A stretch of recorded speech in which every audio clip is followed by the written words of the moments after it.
But do you believe that, at least 50 to 60% of Russians currently support this war? And, in one way or another, yeah. In one way or another, yes. But again, it's difficult to say in the time of war how many people like genuinely support a certain claim or a leadership. It is a very kind of dirty results you're gonna get, I would say. It's really difficult to say for sure the number of people. Although on Medusa last week there was an interesting podcast by sociologists who explains the methodology and their findings. Indeed, the majority supports that, and it's the people with probably high income, which is also interesting, and people who kind of consume the content created by state-affiliated media. So it is a sad outcome, indeed. But at the same time, it was a very long process. I repeat that, and we came to that point not in 2004. In 2004, that would not be possible. We came to that in 2022. Lots of the institutions and lots of the people who were possible, who had the potential to prevent that, are not there. If you like, I've been thinking a lot about that.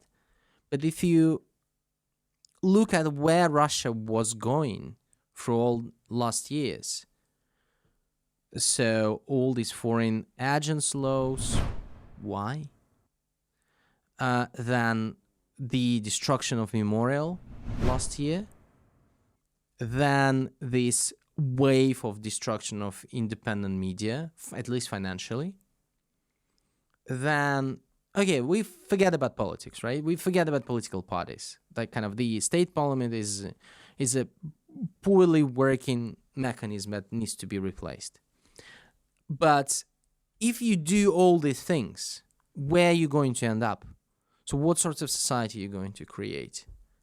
And you will definitely want to make sure that there will be some sort of ideological framework to have in place to make sure that people are following you.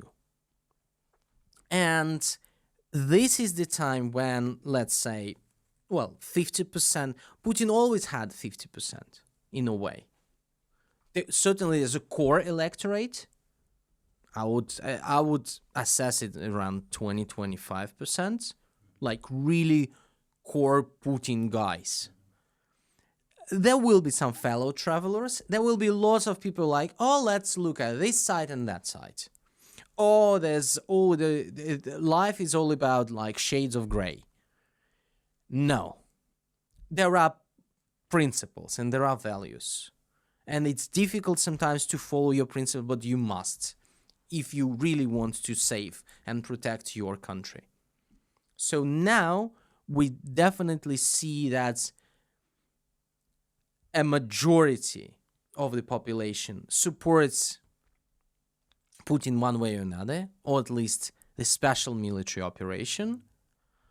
But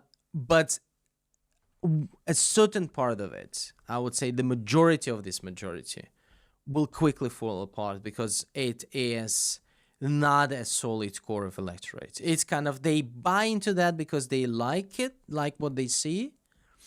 They think their life is going okay so far. But once they feel that sanctions are biting, that the level of life went down, they will probably get disillusioned. And I'm not saying they're going to become anti-Putin. No, they probably will just cope with that, as Russians very often did historically. But they will certainly be changing their attitude from support to the fear. And the fear will be sustained by the ever-present intelligence that is everywhere in Russia. So the picture is going to be grim in the next few years.